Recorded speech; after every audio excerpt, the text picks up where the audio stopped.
Kamu tahu nggak sih kenapa di Bali jarang terdengar hantu gentayangan?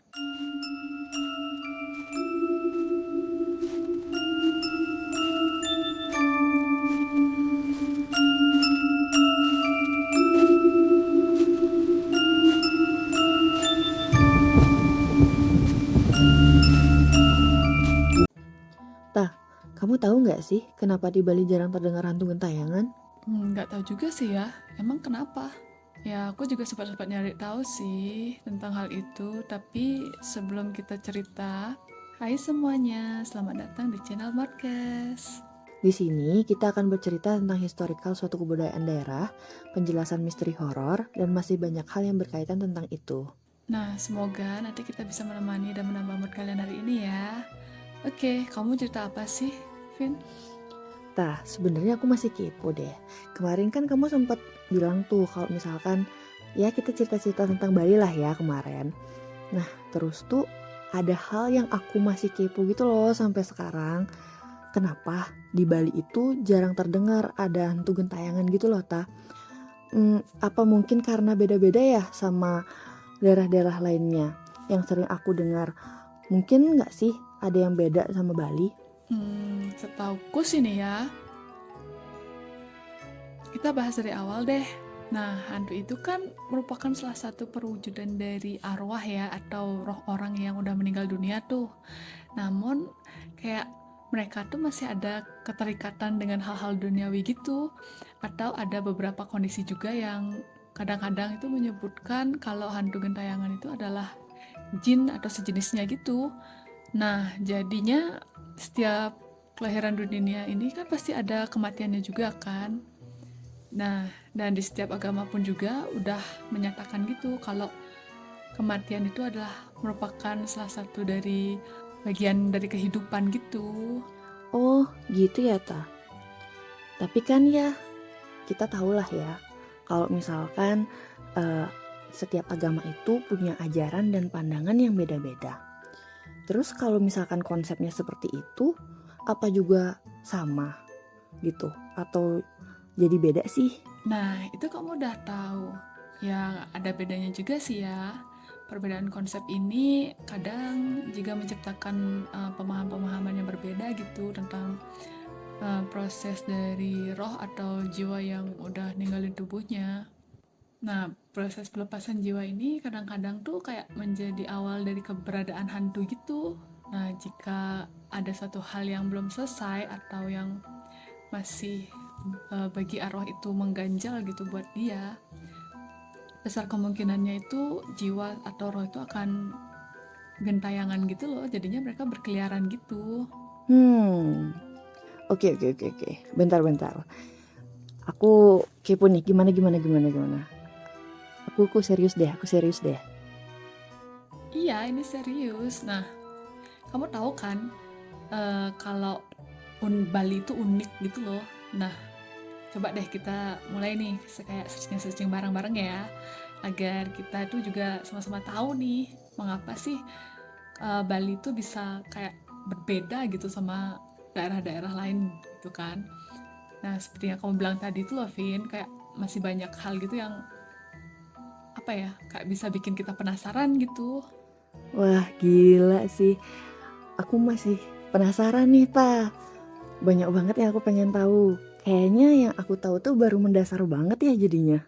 Ya gitulah ya, kamu tahu sendiri kan, Bali tuh punya banyak cerita yang bisa membuat orang-orang itu penasaran gitu loh.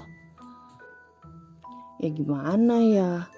Kan aku kepo gitu ya kalau misalkan nggak tahu secara jelasnya. Itu kan kayak nanggung gitu loh. Terus kalau misalkan tentang cerita atau kepercayaan khusus gitu yang menjelaskan tentang fenomena ini ada nggak sih? Nah, setahu aku nih ya, kalau di daerah lain itu, kita kan sering dengar tuh kayak kisah-kisah yang mencekam gitu kan tentang hantu gentayangan atau roh-roh yang belum menemukan kedamaiannya mereka gitu kan karena masih ada urusan-urusan gitu yang belum diselesaikan selama hidup. Nah, kalau di Bali nih, fenomena ini tuh kayaknya memiliki apa ya, kayak feel-nya tersendiri gitu loh yang apa mengikat dengan erat dengan jadi kayak kepercayaan spiritual dan ada ritual-ritual khususnya gitu. Nah, setelah aku lihat-lihat nih ya, dan aku udah searching-searching ya, Bali itu kayaknya unik banget gitu ya. Terus apalagi spiritualnya ya, itu tuh kayak beda gitu loh di sana. Nah, kalau misalkan di Bali itu ada nggak sih dampaknya terhadap kisah-kisah hantunya?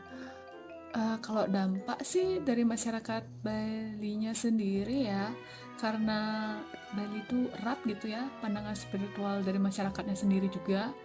Pastinya tuh ya ada dampaknya sih terhadap Pulau Bali itu sendiri. Jadi dari pandangan kehidupan dan kematian deh kita ceritain ya, yang orang-orang ya, kok yang orang-orang sih? Eh, Ya, kita juga sempat singgung sih di awal tadi kan, ada banyak yang meyakini kalau Bali itu bukanlah tempat yang sekedar dihuni oleh manusia gitu, melainkan tuh Bali dapat salah satu slogan pulau yang bisa memilih siapa yang berhak tinggal di dalamnya. Nah, kayak gitu tuh. Nah, keyakinan-keyakinan seperti ini nih yang bisa mengakar kuat gitu dalam budaya Bali yang seperti kita tahu gitu, kayak ada ritual dan ada upacaranya juga. Tata, sini deh sini, dengerin bentar. Setelah aku searching-searching tentang konsep kematian yang diyakini masyarakat Bali, ini nih yang aku temukan.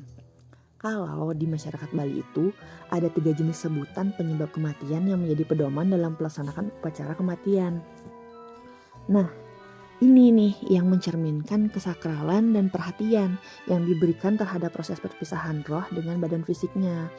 Dengan tata cara khusus ini dapat mempengaruhi roh tersebut akan menemukan kedamaian atau malah berkeliaran sebagai hantu gentayangan. Nah, bener banget itu. Nah, seperti yang kamu cari di Google itu juga kan. Nah, bahkan tuh upacara kematian yang layak, yang dianggap penting banget sama masyarakat Bali ini tuh upacara yang tidak hanya merupakan suatu sebagai bentuk penghormatan terakhir gitu loh, tetapi itu tuh juga bisa sebagai cara untuk kita memastikan bahwa roh yang bersangkutan itu telah menyelesaikan perjalanan di dunia ini, kayak gitu. Nah, sebaliknya, jika nggak ada upacara yang memadai nih, roh tersebut mungkin akan mengalami kebingungan dan kesulitan gitu, kayak gimana ya, kayak susah gitu loh untuk melepaskan diri dari ikatan dengan manusia. Makanya mereka tuh kayak gimana ya, kayak susah gitu loh menemukan cara untuk bisa menjadi satu dengan Tuhan gitulah istilahnya di Bali ya. Nah, berarti kan dapat diartikan bahwa roh gentayangan yang di Bali itu dipercaya berasal dari orang-orang yang telah meninggal, tapi tidak mendapatkan upacara kematian yang layak, ta. Jadi keberadaan mereka di alam astral itu dapat menciptakan gangguan dan mempengaruhi kehidupan manusia di dunia nyata ini. Bener gitu kan ya? Nah, bener banget tuh, Vin. Nah, dan untuk mengurangi gangguan-gangguan dari roh-roh gentayangan itu, biasanya nih masyarakat Bali sendiri itu mengatasinya itu melalui jalan spiritual seperti pengabenan bercuil yang merupakan kayak menjadi salah satu langkah untuk mengembalikan harmoni dan mendamaikan roh-roh gentayangan tersebut, kayak gitu.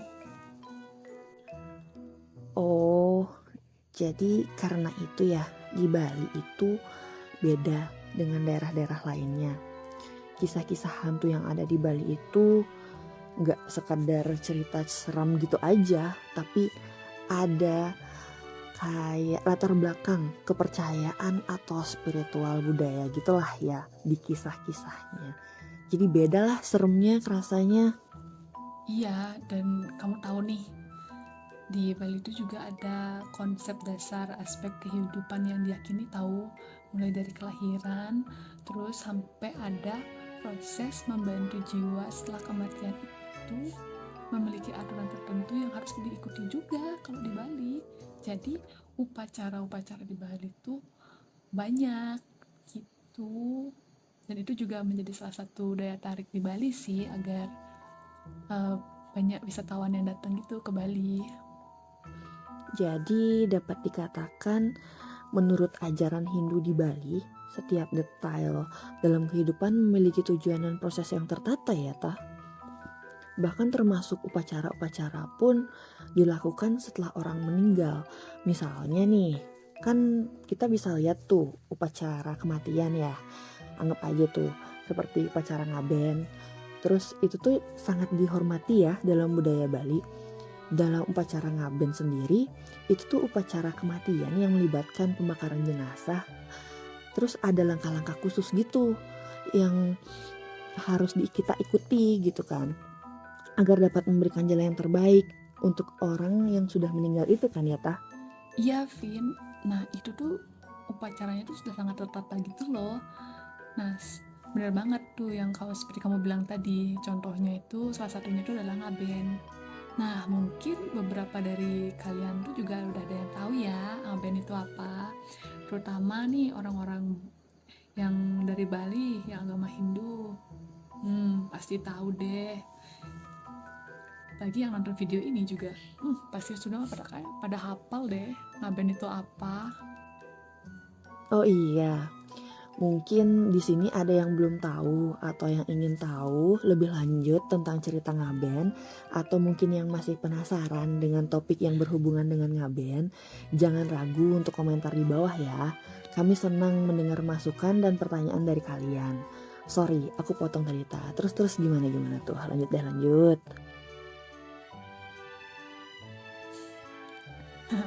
Oke, kita lanjut ya, Vin ya. Nah, semua proses ini diarahkan untuk meninggikan derajat jiwa yang telah meninggalkan dunia fisik. Keberadaan proses ini sebenarnya kayak juga menjadi salah satu alasan gitu loh, kenapa kita tuh jarang banget bisa merasakan ataupun melihat adanya hantu di Bali. Walaupun ada, sekalinya itu pun ada, kayak jarang gitu kan. Nah, setelah aku dengar ceritamu tadi ya tah, jadi hantu di Bali itu bukan Lea ya. Tapi ya selama ini banyak orang gitu yang masih keliru dengan hal itu gitu. Mereka sering nyebut hantu Bali itu dengan Lea, padahal ya sebenarnya Lea itu bukan hantu kan. Nah, ini nih Vin, yang kadang-kadang tuh gimana ya bilangnya, orang-orang tuh ya mungkin sih orang-orang di luar Bali ya terutama, mereka tuh berpikir wah Lea nih hantu nih gitu, padahal ya aslinya enggak gitu. Lea itu tuh merupakan sebutan untuk orang yang memiliki ilmu dan bisa merubah wujudnya seperti itu. Jadi buat kalian-kalian semua yang nonton nih, terutama nih yang nonton, aku kasih tahu ya kalau Lea itu sebenarnya bukan hantu, tapi orang yang belajar suatu ilmu dan bisa merubah wujudnya menjadi wujud-wujud yang uh, seperti yang dipelajari di sloka atau di apapun itulah gitu. Mungkin segitu dulu ya cerita kita hari ini. Sebuah pembahasan tentang keunikan spiritual Bali dan upacara-upacara bahkan budaya-budaya Bali juga. Semoga cerita kita ini bisa menjawab kekepoan kalian tentang Bali atau bisa menemani kalian untuk menambah mood ya hari ini. Nah, yang tadi kita berdua bahas itu bukan hanya sekedar kisah atau cerita serem belaka, melainkan itu tuh juga bisa sebagai jendela kita dalam memahami kehidupan dari roh atau keyakinan spiritual yang lebih mendalam lagi. Nah, harapan kita berdua dan untuk kalian semua juga, semoga dari obrolan-obrolan kita ini bisa memberikan kalian itu ilmu atau pengetahuan yang lebih deh untuk kalian gitu, seperti ya pengetahuan baru untuk kalian gitu. Jangan lupa untuk bagikan cerita kita ini ke teman-teman kalian ya.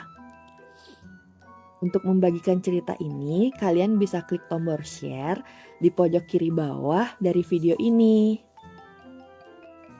Oh iya, nah dan kalian juga bisa subscribe, klik tombol loncengnya juga agar kalian tidak ketinggalan video-video baru dari kita. Oh iya, nanti kita juga akan kembali lagi dengan cerita-cerita yang lebih seru, lebih misterius. Nah, jika kalian memiliki saran atau topik yang ingin dijelajahi nih lebih banyak, atau kalian punya ide-ide seru untuk yang dibahas, tapi horor ya. Nah, bisa beritahu kami loh dengan cara kalian tinggalkan komen di bawah.